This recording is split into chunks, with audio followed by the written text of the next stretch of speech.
प्यारे किसान वीरों ते भैनों, कणक की फसल असी बीज चुके हाँ तो हुण बड़ा ही जरूरी है आपां इस फसल का पूरा ध्यान दईए, गेड़ा भी मारीए तो जो तकनीकी पहलू ने उहदे मुताबक कणक नूं असी पूरा तवज्जो दईए।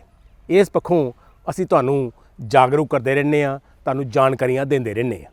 अज मेरे नाल ने डॉक्टर दानिश कुमार, ये खेतीबाड़ी विकास अफसर ने, डेरा बस्सी जिला साहिबजादा अजीत सिंह नगर मोहाली विखे अपनी सेवा निभाउण डे ने महकमा खेतीबाड़ी ते किसान भलाई विभाग दे विच। सो असी जानकारी लांगे भी कणक के किहड़े-किहड़े खास पहलू ने जिन्हां ते असी हुण तुहानूं ध्यान देण दी जरूरत है। डॉक्टर दानिश जी, इस वक्त कई बारी ना कणक पलत्तर मारन लग पैंदी है, किसान कहंदा पता नहीं की हो गया है। कई बारी कई कारण भी हो सकते हैं, मौसम भी हो सकता है, तुसीं माहिर हो। पलत्तन जे आ जाए तो की कारण मुख हो सकता तो की सानूं साडे किसान वीरां नूं की ध्यान देना चाहिए, जिहड़ा फौरी तौर पर ध्यान देने की लोड़ है? जिवें कि हुण आपां नूं पता है कि आपां लगभग सारे किसान वीर पहला पानी जिहड़ा अपना लगा चुके हैं। जी जी। सो पहले पानी तो बाद अमूमन वेखण च आया भी कणक दे विच जिहड़ा पीलापन है वो वेखण विच आउंदा ते किसान वीर जिहड़े ने साडे घबरा जांदे ने बहुत ज़्यादा। ते किसान वीर इस गल वल जरूर ध्यान देण कि जिहड़ा पहला पानी लाना है वो बिल्कुल पतला लाउणा है, कोई ज़्यादा भरवां पानी नहीं लाउणा। दूजी गल किसान वीर ये भी जरूर ध्यान देण कि जे किसी तरह की तुहानूं लगदा है कि पानी लाउण तो पहलां कोई पीलापन सीगा ते उहनूं ध्यान दे विच जरूर लैके आउण। हो सकदा किसी तरह का कोई खुराकी घाट दे वल इशारा होवे। सो जदों असी खुराकी तत्त की घाट की गल करने आ तो साडे ध्यान दे विच बड़े तत्त आ जांदे ने। कई बारी कहीदा यूरिया पा दईए, कई बारी कहीदा यार गंधक पा दईए, कई बारी आपां किसी डीलर को पुछ के समान पा छड्डने आ।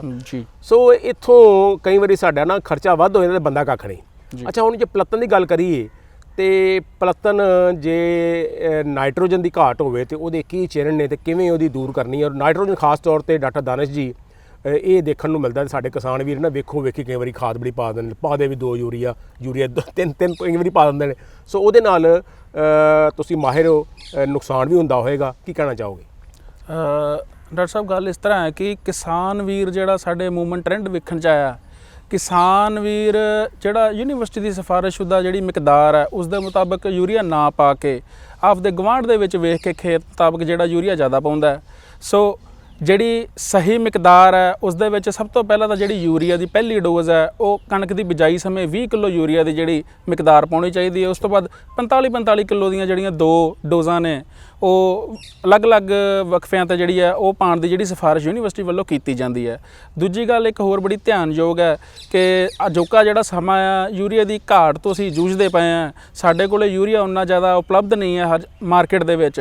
असीं यूरिया वाल जिहड़ा ज़्यादा स्ट्रैस दिता होया कि यूरिया पावांगे तो साडा जिहड़ा कणक ज़्यादा वधिया हो जाएगी। ये कोई ज़्यादा खास कोई ट्रेंड नहीं है भी यूरिया जिहड़ा पाउण नाल कणक वधिया ही होनी। यूरिया पाउण दे नुकसान भी बहुत ने किसान वीरो।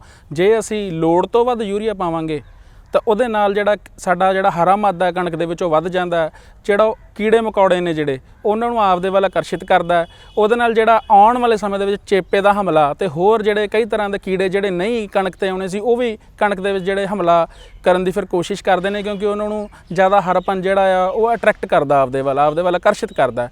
सो किसान वीरो जिहड़ा यूरिया की मिकदार है जिवें मैं तुहानूं दस्सिआ कि 20 किलो पहली डोज बिजाई समय, मुड़ के 45 किलो दीयां जिहड़ियां 2 डोज़ां ने वो वक्रे वक्रे समय दे उत्ते जिहड़ियां तुसीं पाओगे तो तुहाडी जिहड़ी कणक है वो यूरिया की घाट नूं जां आपां नाइट्रोजन की गल करिए तो नाइट्रोजन की घाट जिहड़ी है वो तुहाडी कणक विच नहीं आएगी।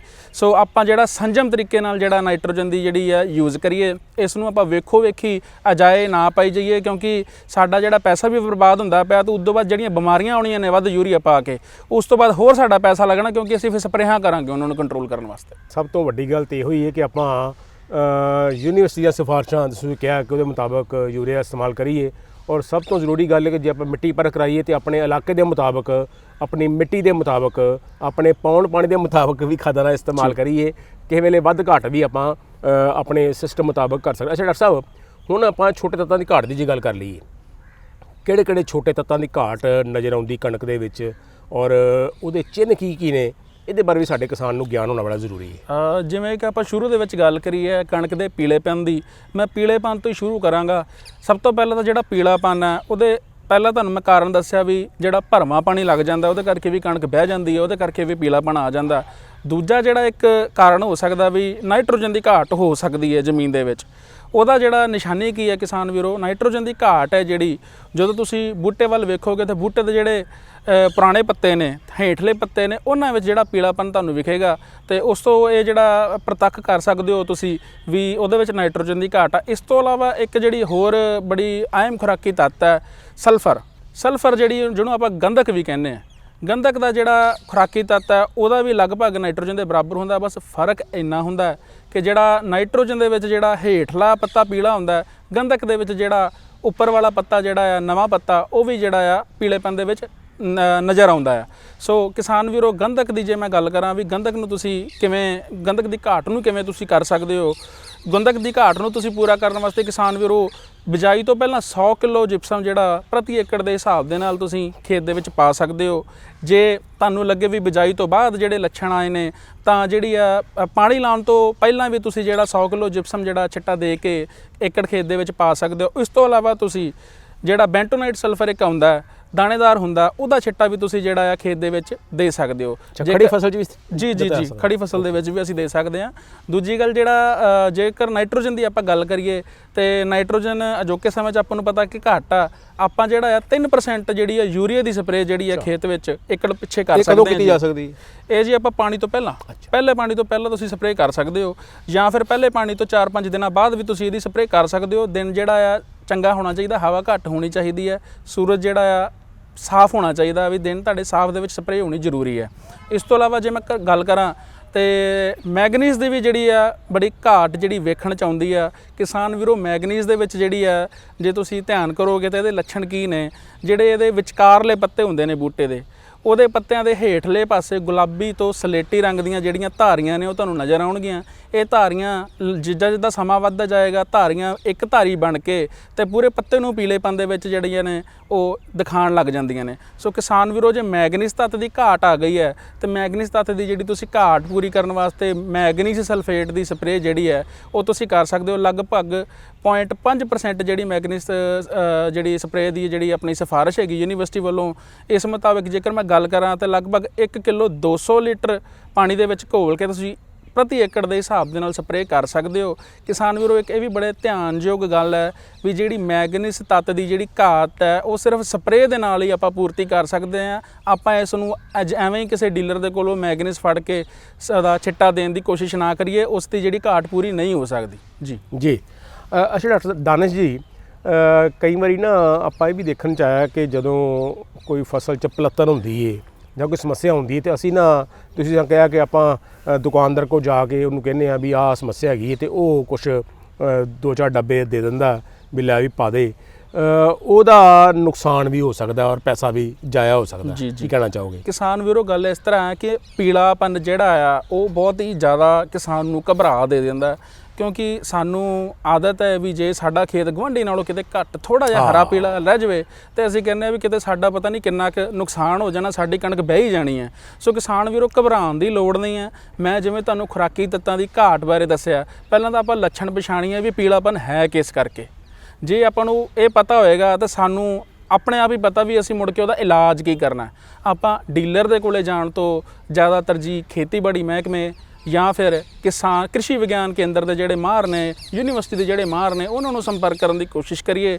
ਡੀਲਰ ਵੀ ਜਿਹੜੇ ਨੇ ਉਹ ਹੋ ਸਕਦੇ ਨੇ ਵੀ ਸਮਝਦਾਰ ਹੋਣ, ਪਰ ਉਹਨਾਂ ਨੇ ਜਿਹੜਾ ਆ ਆਪਣਾ ਬਿਜ਼ਨਸ ਪਹਿਲਾਂ ਵੇਖਣਾ, ਤੁਹਾਡਾ ਕਿਸਾਨ ਹਿੱਤ ਬਾਅਦ ਦੇ ਵਿੱਚ ਵੇਖਣਾ। ਡਾਕਟਰ ਦਾਨਿਸ਼ ਜੀ, ਹੁਣ ਜੇ ਆਪਾਂ ਹਾੜੀ ਦੀ ਫਸਲਾਂ ਦੀ ਗੱਲ ਕਰੀਏ, ਸਰੋਂ ਵੀ ਬੜੀ ਇੱਕ ਮਹੱਤਵਪੂਰਨ ਫਸਲ ਹੈਗੀ ਹੈ ਔਰ ਕਾਫੀ ਕਿਸਾਨਾਂ ਨੇ ਕਿ ਸਰੋਂ ਦਾ ਭਾਅ ਵੀ ਚੰਗਾ ਹੈ ਤੇ ਕਿਸਾਨਾਂ ਨੇ ਬੀਜੀ ਵੀ ਹੈਗੀ ਹੈ। ਜਾਂਦੇ ਜਾਂਦੇ ਕੋਈ ਖਾਸ ਨੁਕਤੇ ਧਿਆਨ 'ਚ ਦੇਣੇ ਹੋਣ ਸਰੋਂ ਦੀ ਫਸਲ ਵਾਸਤੇ ਤਾਂ ਕਿ ਸਰੋਂ ਦੇ ਕਾਸ਼ਤਕਾਰ ਵੀਰਾਂ ਵਾਸਤੇ ਵੀ ਸੁਨੇਹੇ ਚਲੇ ਜਾਣ, ਕੀ ਕਹਿਣਾ ਚਾਹੋਗੇ? ਲਗਭਗ ਕਿਸਾਨ ਵੀਰੋ, ਇਸ ਵਾਰ ਤੇ ਪਿਛਲੀ ਵਾਰ ਸਰੋਂ ਦਾ ਭਾਅ ਜਿਹੜਾ ਬਹੁਤ ਜ਼ਿਆਦਾ ਸੀ ਤੇ ਇਸ ਵਾਰ ਜਿਹੜਾ ਕਿਸਾਨ ਵੀਰੋ ਜਿਹੜਾ ਸਰੋਂ ਹੇਠ ਰਕਬਾ ਵੀ ਬਹੁਤ ਜ਼ਿਆਦਾ ਵੱਧ ਗਿਆ। ਆਪਣੀ ਰਾਏ ਦੀ ਫਸਲ ਲਗਭਗ ਜਿਹੜੀ ਆ ਫਲਾਰਿੰਗ ਤੇ ਜਿਹੜੀ ਆ ਸ਼ੁਰੂ ਹੋ ਚੁੱਕੀ ਹੈ ਤੇ ਚੇਪੇ ਦਾ ਹਮਲਾ ਹੋਣ ਦੀ ਜਿਹੜੀ ਆ ਆਸਾਰ ਬਣੇ ਹੋਏ ਨੇ, ਕਿਉਂਕਿ ਜਿਹੜਾ ਚੇਪਾ ਹੈ ਸਰੋਂ ਦੇ ਉੱਤੇ, ਤੇਲਾ ਵੀ ਕਹਿੰਦੇ ਉਹਨੂੰ ਆਪਾਂ, ਜਿਹੜੀ ਉਹਦਾ ਜਿਹੜਾ ਹਮਲਾ ਆ ਜ਼ਿਆਦਾਤਰ ਜਿਹੜਾ ਆ ਫਲਾਰਿੰਗ ਵਾਲੇ ਪੌਟਸ ਦੇ ਉੱਤੇ, ਫਲੀਆਂ ਦੇ ਉੱਤੇ ਆਉਂਦਾ ਵੀ ਰਸ ਚੂਸ ਕੇ ਜਿਹੜਾ ਆ ਆਪਣਾ ਪੂਰਾ ਕਰਦਾ। ਸੋ ਉਸ ਵਾਸਤੇ ਜਿਹੜਾ ਤੁਸੀਂ ਜ਼ਰੂਰ ਧਿਆਨ ਦਿਓ, ਖੇਤ ਦੇ ਵਿੱਚ ਗੇੜਾ ਜ਼ਰੂਰ ਮਾਰੋ, ਕਿਉਂਕਿ ਇਹ ਜਦੋਂ ਫਸਲ ਪਕਾਵੀਂ ਹੋ ਜਾਂਦੀ ਹੈ ਤੇ ਅਸੀਂ ਐਵੇਂ ਧਿਆਨ ਨਹੀਂ ਦਿੰਦੇ, ਥੋੜਾ ਅਣਗਹਿਲਿਆਂ ਕਰ ਦਿੰਦੇ ਆ, ਉਹਦੇ ਨਾਲ ਕੀ ਹੈ ਸਾਡਾ ਝਾੜ ਦੇ ਵਿੱਚ ਬਹੁਤ ਜ਼ਿਆਦਾ ਫਰਕ ਪੈਂਦਾ। ਤੇ ਇਸ ਕਰਕੇ ਚੇਪੇ ਦੇ ਵਾਸਤੇ ਤੁਸੀਂ ਖੇਤ ਦੇ ਵਿੱਚ ਜ਼ਰੂਰ ਗੇੜਾ ਮਾਰੋ, ਤੇ ਜਿਹੜੀ ਉਹਦੇ ਵਾਸਤੇ ਤੁਸੀਂ ਜਿਹੜੀ ਦਵਾਈ ਸਿਫਾਰਿਸ਼ਸ਼ੁਦਾ ਹੈ ਉਹਦੀ ਸਪਰੇਅ ਜ਼ਰੂਰ ਕਰੋ। ਇੱਕ ਜਿਹੜੀ ਜ਼ਰੂਰ ਹੋਰ ਧਿਆਨ ਦੇਣ ਯੋਗ ਜਿਹੜੀ ਗੱਲ ਹੈ ਵੀ ਸਰੋਂ ਦੇ ਵਿੱਚ ਜਿਹੜੀ ਤੇਲ ਦੀ ਰਿਕਵਰੀ ਹੈ ਉਹ ਸਲਫਰ ਦੇ ਉੱਤੇ ਬਹੁਤ ਡਿਪੈਂਡ ਕਰਦੀ ਹੈ ਜੀ। ਸੋ ਸਲਫਰ ਤੱਤ ਦਾ ਜਿਹੜਾ ਆ ਤੁਸੀਂ ਧਿਆਨ ਜ਼ਰੂਰ ਦੇਣਾ। ਉਹਦੀ ਜਿਹੜੀ ਤੁਸੀਂ ਸਪਰੇਅ ਜਿਵੇਂ ਤੁਹਾਨੂੰ ਕਣਕ ਦੇ ਵਿੱਚ ਮੈਂ ਦੱਸਿਆ, ਸੇਮ ਹੀ ਤੁਸੀਂ ਉਹਦਾ ਜਿਹੜਾ ਗੰਧਕ ਪਾ ਕੇ ਖੇਤ ਦੇ ਵਿੱਚ, ਜਾਂ ਫਿਰ ਸਲਫਰ ਦੀ ਜਿਹੜੀ ਤੁਸੀਂ ਛਿੱਟਾ ਦੇ ਕੇ ਬੈਂਟੋਨੇਟ ਸਲਫਰ ਦਾ, ਸਲਫਰ ਤੱਤ ਦੀ ਜਿਹੜੀ ਘਾਟ ਆ ਉਹਨੂੰ ਪੂਰਾ ਕਰ ਸਕਦੇ ਹੋ। ਉਹਦੇ ਨਾਲ ਜਿਹੜਾ ਤੁਹਾਡਾ ਜਿਹੜਾ ਸਲਫਰ ਦਾ ਜਿਹੜਾ ਆਇਲ ਰਿਕਵਰੀ ਦਾ ਜਿਹੜਾ ਪਰਸੈਂਟੇਜ ਆ ਉਹ ਵੀ ਵਧੇਗਾ, ਝਾੜ ਦੇ ਵਿੱਚ ਤੁਹਾਨੂੰ ਇਜ਼ਾਫਾ ਹੋਏਗਾ ਤੇ ਮੁਨਾਫਾ ਮਿਲਣ ਦੀ ਜਿਹੜੀ ਉਮੀਦ ਵੱਧ ਹੋ ਜਾਏਗੀ। ਬਿਲਕੁਲ ਜੀ, ਜ਼ਰੂਰਤ ਹੈ ਕਿ ਅਸੀਂ ਇਹਨਾਂ ਸਾਰੇ ਨੁਕਤਿਆਂ ਦਾ ਪੂਰਾ ਧਿਆਨ ਦਈਏ, ਚਾਹੇ ਉਹ ਕਣਕ ਵਾਸਤੇ ਪਲੱਤਣ ਦੀ ਗੱਲ ਹੈ, ਚਾਹੇ ਯੂਰੀਏ ਦੇ ਇਸਤੇਮਾਲ ਦੀ ਗੱਲ ਹੈ, ਤੇ ਚਾਹੇ ਖਾਦਾਂ ਦੀ ਸੰਤੁਲਿਤ ਵਰਤੋਂ ਦੀ ਗੱਲ ਹੈਗੀ ਏ। ਔਰ ਖ਼ਾਸ ਤੌਰ 'ਤੇ ਆਪਾਂ ਸਰੋਂ ਦਾ ਜ਼ਿਕਰ ਕੀਤਾ ਹੈ, ਇਸ ਪੱਖੋਂ ਵੀ ਆਪਾਂ ਨੂੰ ਪੂਰਾ ਧਿਆਨ ਦੇਣ ਦੀ ਲੋੜ ਹੈ। ਗੱਲ ਇਹ ਹੈ ਕਿ ਜੇ ਆਪਾਂ ਨੂੰ ਜ਼ਰੂਰਤ ਮਹਿਸੂਸ ਹੋਵੇ ਡਾਣਾ ਜੀ, ਤੇ ਅਸੀਂ ਟੈਲੀਫੋਨ ਦੇ ਜ਼ਰੀਏ ਔਰ ਮਹਿਕਮੇ ਨਾਲ ਰਾਬਤਾ ਕਾਇਮ ਕਰਕੇ ਵੀ ਜਾਣਕਾਰੀ ਲੈ ਸਕਦੇ ਹਾਂ। ਸੋ ਡਾਕਟਰ ਦਾਨਿਸ਼ ਕੁਮਾਰ ਜੀ, ਬੜੇ ਵਧੀਆ ਢੰਗ ਦੇ ਨਾਲ ਤੁਸੀਂ ਸਾਨੂੰ ਜਾਣਕਾਰੀ ਦਿੱਤੀ ਹੈ ਕਿ ਕਿਸ ਢੰਗ ਦੇ ਨਾਲ ਅਸੀਂ ਕਣਕ ਦੀ ਫਸਲ ਤੋਂ ਬਿਹਤਰ ਉਤਪਾਦਨ ਲੈਣਾ ਹੈ, ਔਰ ਨਾਲ ਦੇ ਨਾਲ ਸਰੋਂ ਦਾ ਵੀ ਜ਼ਿਕਰ ਕੀਤਾ ਹੈ। ਤੁਹਾਡੀ ਇਸ ਜਾਣਕਾਰੀ ਲਈ ਬਹੁਤ ਬਹੁਤ ਮਿਹਰਬਾਨੀ ਜੀ। ਸ਼ੁਕਰੀਆ ਜੀ।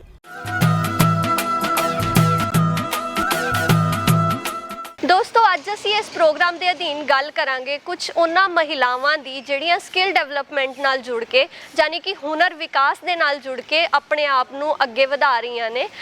ਸਕਿੱਲ ਡਿਵੈਲਪਮੈਂਟ ਸੈਂਟਰਸ ਨੇ ਜਿਹੜੇ, ਯਾਨੀ ਕਿ ਹੁਨਰ ਵਿਕਾਸ ਸੈਂਟਰਸ ਨੇ ਜਿਹੜੇ, ਉਹ ਸਰਕਾਰ ਨੇ ਪੰਜਾਬ ਖੇਤੀਬਾੜੀ ਯੂਨੀਵਰਸਿਟੀ ਅਤੇ ਕ੍ਰਿਸ਼ੀ ਵਿਗਿਆਨ ਕੇਂਦਰਾਂ ਵਿੱਚ ਖੋਲ੍ਹੇ ਨੇ, ਜਿੱਥੇ ਕਿ ਵੱਖ-ਵੱਖ ਟ੍ਰੇਨਿੰਗ ਪ੍ਰੋਗਰਾਮ ਦਿੱਤੇ ਜਾਂਦੇ ਨੇ, ਤੇ ਜਿਹਦੇ ਨਾਲ ਕਿ ਲੋਕੀ ਆਪਣੇ ਹੁਨਰ ਨੂੰ ਸੁਧਾਰ ਕੇ ਉਹਦਾ ਵਿਕਾਸ ਕਰਕੇ ਅੱਗੇ ਵੱਧ ਸਕਦੇ ਨੇ ਤੇ ਆਪਣੇ ਖੁਦ ਦੇ ਬਿਜ਼ਨਸ ਸਟਾਰਟ ਕਰ ਸਕਦੇ ਨੇ।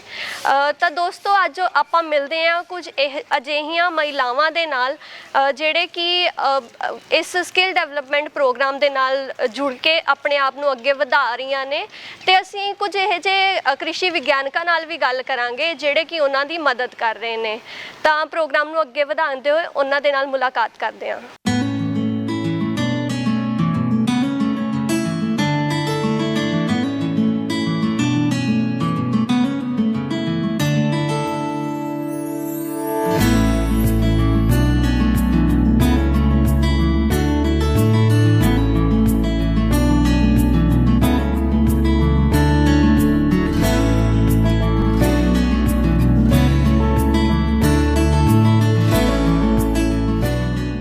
ਮੇਰਾ ਨਾਮ ਪਰਮਜੀਤ ਕੌਰ ਹੈ, ਪਿੰਡ ਲਹਾਰਾ ਮੇਰਾ, ਜ਼ਿਲ੍ਹਾ ਲੁਧਿਆਣਾ।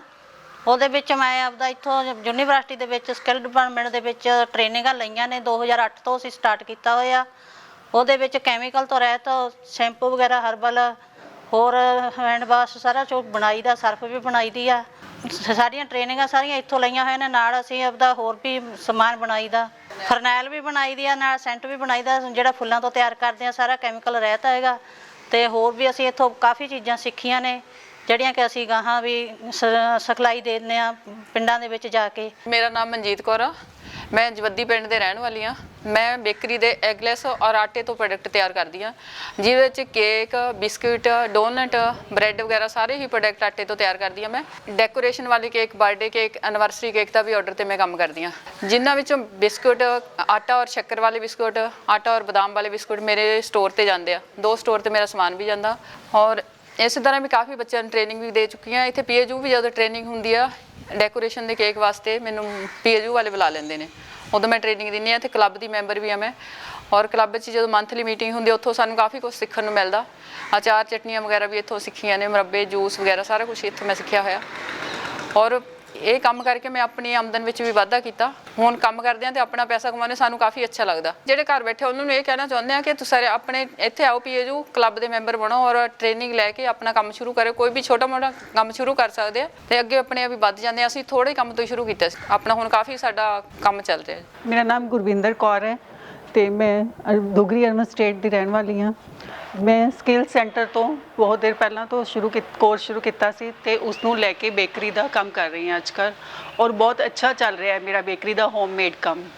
ਇਹਦੇ ਵਿੱਚ ਮੈਨੂੰ ਬਹੁਤ ਸਾਰਾ ਮਤਲਬ ਕਣਕ ਤੋਂ ਪ੍ਰੋਡਕਟ ਵਗੈਰਾ ਬਣਾਉਣੇ ਵੀ ਇੱਥੇ ਪਤਾ ਲੱਗਿਆ ਮੈਨੂੰ, ਤੇ ਮੈਂ ਇਸ ਦੇ ਨਾਲ ਬਹੁਤ ਅੱਛਾ ਮਤਲਬ ਆਪਣਾ ਪ੍ਰੋਫਿਟ ਵੀ ਲਿਆ ਵਾ। ਤੇ ਅੱਗੇ ਵੀ ਬਹੁਤ ਜਾਣਿਆਂ ਨੂੰ ਇਸ ਬਾਰੇ ਦੱਸਿਆ ਤੇ ਇਸ ਦੇ ਨਾਲ ਜੋੜਿਆ ਹੈ।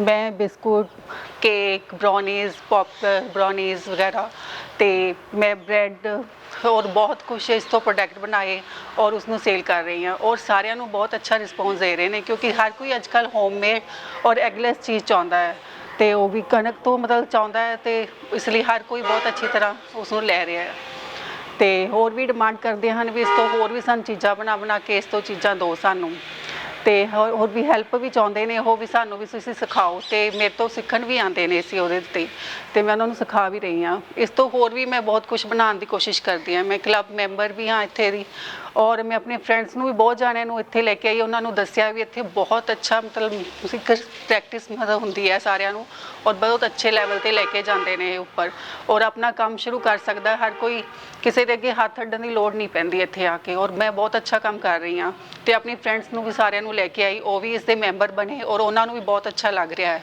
ਤੇ ਉਹ ਵੀ ਆਪਣਾ ਹੁਣ ਨਾਲ ਕੰਮ ਸ਼ੁਰੂ ਕਰ ਰਹੇ ਨੇ। ਇੱਥੇ ਕਿਸਾਨ ਮੇਲੇ ਵਿੱਚ ਵੀ ਆਪਣਾ ਸਾਰਿਆਂ ਨੇ ਪਾਰਟ ਲੈਣ ਦੀ ਕੋਸ਼ਿਸ਼ ਕਰ ਰਹੇ ਨੇ, ਸਾਰੇ ਬਹੁਤ ਅੱਛਾ ਚੱਲ ਰਿਹਾ ਹੈ ਔਰ ਇਹਨਾਂ ਨੇ ਸਾਨੂੰ ਬਹੁਤ ਅੱਛੇ ਲੈਵਲ ਤੇ ਲੈ ਕੇ ਗਏ ਨੇ। इसी तरह मैं ना भी काम बहुत अगे अगे लेके जा रही हूँ, होर भी आके फिर भी प्रैक्टिस कराते हैं तो उसकी भी होर भी बहुत कुछ मतलब नाल कोशिश करते हैं बनाने दी, पिन्नियाँ वगैरह हो गई, बर्फी वगैरह हो गई, होर बहुत चीज़ां बनाने की कोशिश करती हाँ। इत्थों ही सारा कुछ सानू सिखाया जाता है तो ही फिर असीं जाके वो प्रैक्टिस करते हैं तो ये बहुत अच्छा एक जरिया है साडे लई, बहुत अच्छा सारा लेके जा रहे हैं सानू बहुत मतलब ऊपर तक लेके जा रहे हैं एक ਸਕਿੱਲ ਡਿਪਾਰਟਮੈਂਟ ਜਿਹੜਾ ਹੈਗਾ। ਮੈਂ ਬਲਜੀਤ ਕੌਰ ਆ, ਮੈਂ ਬਟਾਲੇ ਨੂੰ ਬਿਲੋਂਗ ਕਰਦੀ ਆ। ਅਸੀਂ ਲੁਧਿਆਣੇ ਸੈਟਲ ਹੋ ਚੁੱਕੇ ਆ ਹੁਣ। ਮੇਰਾ ਬੇਸਿਕਲੀ ਕੰਮ ਬੁਟੀਕ ਦਾ ਆ, ਮੈਂ ਸਿਲਾਈ ਦਾ ਹੀ ਕੰਮ ਕਰਦੀ ਆ। ਬਸ ਆਪਣਾ PAU ਦਾ ਨਾਮ ਬਹੁਤ ਸੀਗਾ, ਬਚਪਨ 'ਚ ਵੀ ਸੁਣਿਆ ਕਿ ਮੈਂ ਕਿ ਦੇਖੀਏ ਖੇਤੀਬਾੜੀ ਦੇ ਨਾਲ ਕੀ ਰਿਲੇਟਡ ਉੱਥੇ ਕੀ ਸਾਨੂੰ ਸਿੱਖਣ ਨੂੰ ਮਿਲਦਾ, ਉਹਦੇ ਕਰਕੇ ਮੇਰਾ ਇੱਧਰ ਬਸ ਚੱਕਰ ਲੱਗਿਆ। ਬਾਅਦ 'ਚ ਫਿਰ ਪਤਾ ਲੱਗਿਆ ਕਿ ਲੇਡੀਜ਼ ਵਾਸਤੇ ਵੀ ਇੱਥੇ ਬਹੁਤ ਸਾਰੇ ਪ੍ਰੋਗਰਾਮ ਕਲਾਸਾਂ ਲਗਾਈਆਂ ਜਾਂਦੀਆਂ, ਉਹ ਜੁਆਇਨ ਕੀਤੀਆਂ। ਉਹਦੇ 'ਚ ਸਾਨੂੰ ਬੜਾ ਕੁਝ ਸਿੱਖਣ ਨੂੰ ਮਿਲਿਆ।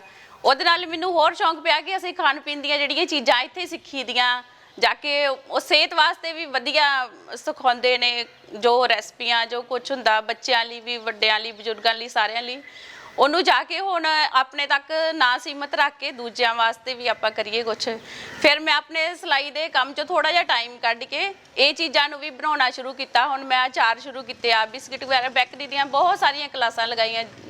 ਇੱਥੇ ਬੜਾ ਕੁਛ ਸਾਨੂੰ ਸਿੱਖਣ ਨੂੰ ਮਿਲਦਾ। ਬਸ ਉਹ ਜਿਹੜਾ ਟਾਈਮ ਮੇਰੇ ਕੋਲ ਬਚਦਾ ਸੀ ਉਹਦੇ ਵਿੱਚ ਮੈਂ ਇਹ ਕੰਮ ਨੂੰ ਹੋਰ ਸ਼ੁਰੂ ਕਰ ਲਿਆ, ਅਚਾਰ ਵਗੈਰਾ ਨੂੰ। ਹੋਰ ਵੀ ਦੱਸੀਦਾ ਕਿਸੇ ਨੂੰ ਕਿ ਆਓ ਤੁਸੀਂ, ਹੋਰ ਤੁਹਾਨੂੰ ਵੀ ਇੱਥੇ ਸਿੱਖਣ ਨੂੰ ਮਿਲੇਗਾ। ਸਕਿੱਲ ਡਿਵੈਲਪਮੈਂਟ 'ਚ ਕਲਾਸਾਂ ਜਿਹੜੀਆਂ ਲੱਗਦੀਆਂ।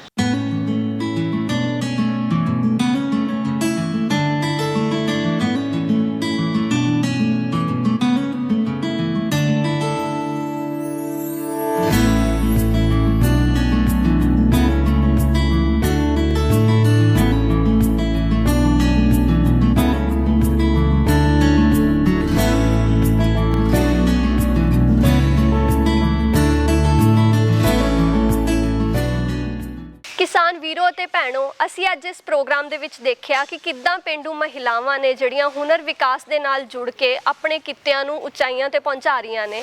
ਤਾਂ ਅਸੀਂ ਇਸ ਪ੍ਰੋਗਰਾਮ ਦੇ ਜ਼ਰੀਏ ਵੀ ਇਹੀ ਕਹਿਣਾ ਚਾਹੁੰਦੇ ਹਾਂ ਕਿ ਤੁਸੀਂ ਇੱਕ ਸੋਚ ਰੱਖੋ ਤੇ ਉਸ ਸੋਚ ਦੇ ਜ਼ਰੀਏ ਤੁਸੀਂ ਆਪਣੇ ਹੁਨਰ ਦੀ ਟ੍ਰੇਨਿੰਗ ਲੈ ਕੇ ਜਿਹੜੇ ਸਕਿੱਲ ਡਿਵੈਲਪਮੈਂਟ ਸੈਂਟਰਸ ਦੇ ਥਰੂ ਆਪਣੇ ਕਿੱਤੇ ਨੂੰ ਬਹੁਤ ਉਚਾਈਆਂ ਤੇ ਪਹੁੰਚਾ ਸਕਦੇ ਹੋ। ਸਾਡਾ ਇਹ ਪ੍ਰੋਗਰਾਮ ਦੇਖਣ ਲਈ ਸਾਰੇ ਦਰਸ਼ਕਾਂ ਨੂੰ ਬਹੁਤ-ਬਹੁਤ ਧੰਨਵਾਦ। भारत सरकार का हर प्रयास किसानों की प्रगति को दे रहा एक नया विश्वास। देश के किसानों के प्रति समर्पित भारत सरकार विशेषकर पूर्वोत्तर राज्यों और अंडमान निकोबार के कृषि क्षेत्र के विकास के लिए नए प्रगतिशील कदम उठा रही है, जिससे वहां के किसान तेजी से तरक्की कर रहे हैं। कृषि क्षेत्र के विकास को अनवरत जारी रखते हुए माननीय प्रधानमंत्री श्री नरेंद्र मोदी जी के नेतृत्व में भारत सरकार ने एक दूरदर्शी निर्णय लेते हुए देश में राष्ट्रीय खाद्य तेल मिशन ऑयल पाम की शुरुआत की है, जिससे पूर्वोत्तर राज्यों और अंडमान निकोबार के किसानों को विशेष लाभ मिलेगा। पूंजी निवेश में वृद्धि होगी, खाद्य तेल आयात पर निर्भरता कम होगी और रोजगार के अवसरों का सृजन होगा। खाने के तेल में आत्मनिर्भरता के लिए अब राष्ट्रीय खाद्य तेल मिशन ऑयल पाम का संकल्प लिया गया है। नॉर्थ ईस्ट और अंडमान निकोबार द्वीप समूह, ये वो क्षेत्र हैं जहां आसानी से पाम की खेती हो सकती है, पाम ऑयल का उत्पादन हो सकता है। इस मिशन के अंतर्गत ऑयल पाम का रकबा और पैदावार बढ़ाने पर जोर देने के लिए सरकार ने 11,000 करोड़ रुपए से अधिक की सहायता राशि निर्धारित की है। मिशन के तहत सरकार ने ऑयल पाम की खेती के लिए रोपण आदि की सहायता में बढ़ोतरी करते हुए पहले मिलने वाले 12,000 रुपए प्रति हेक्टेयर को बढ़ाकर 29,000 रुपए प्रति हेक्टेयर तक कर दिया है। पौधारोपण सामग्री की कमी दूर करने के लिए बीजों की पैदावार करने वाले बागों को भी सहायता दी जाएगी, जिसके तहत प्रति 15 हेक्टेयर क्षेत्रफल के ऑयल पाम उद्यान के लिए 1 करोड़ और नर्सरी विकास के लिए 50 लाख रुपए का प्रावधान है। 30 वर्ष की आयु के पुराने बगीचों के पुनरुद्धार के लिए 250 रुपए प्रति पौधा का एक मुश्त अनुदान दिया जाएगा। पूर्वोत्तर और अंडमान को विशेष सहायता के तहत उनकी क्षेत्र संरचना, जलवायु एवं अन्य परिस्थितियों के अनुसार विभिन्न मदों में, जैसे हाफ मून टेरेस में 4,000 रुपए प्रति हेक्टेयर, बाड़ या बायो फेंसिंग तथा लैंड क्लियरेंस के लिए 7,000 रुपए प्रति हेक्टेयर और एकीकृत खेती के लिए 10,000 रुपए प्रति हेक्टेयर का प्रावधान है। प्रारंभिक 4 वर्षों की अवधि में रखरखाव और अंतर फसल के लिए 50,000 रुपए प्रति हेक्टेयर का प्रावधान है। किसानों के लिए रोजगार के अवसर पैदा करने और उद्योगों को बढ़ावा देने के लिए 5 मीट्रिक टन प्रति घंटा क्षमता वाली नई पाम ऑयल मिल की हर इकाई के लिए 5 करोड़ रुपए तक के अनुदान की व्यवस्था है और क्षमता में वृद्धि होने पर अतिरिक्त धनराशि का भी विकल्प उपलब्ध है। सेंट्रल सरकार ऑयल पाम स्कीम थरन रोंदुआ ही दौनै तुतेन कन हाक ले कन छपुई गई पो कन बेसे। ऑयल पाम के किसान ताजे फलों के गुच्छे यानी FFB का उत्पादन करते हैं, जिनकी वर्तमान में कीमतें अंतर्राष्ट्रीय मूल्यों में उतार चढ़ाव के आधार पर तय होती हैं। पहली बार केंद्र सरकार ताजे फलों के गुच्छे की कीमत के लिए किसानों को आश्वासन दे रही है। ये व्यवहार्यता मूल्य यानी VP कहलाएगा, यानी किसानों को कोई घाटा नहीं होने दिया जाएगा। इन प्रावधानों से किसानों को बाजार के उतार चढ़ाव से संरक्षा भी प्राप्त होगी। व्यवहार्यता मूल्य VP तय करने की शुरुआत 1 नवंबर से होगी और अगले वर्ष 31 अक्टूबर तक जारी रहेगी। इसे ऑयल पाम वर्ष कहा जाएगा। इससे पूर्वोत्तर राज्यों और अंडमान निकोबार में खेती के बेहतर अवसर पैदा होंगे और किसानों को मुस्कुराने की एक और नई वजह मिलेगी।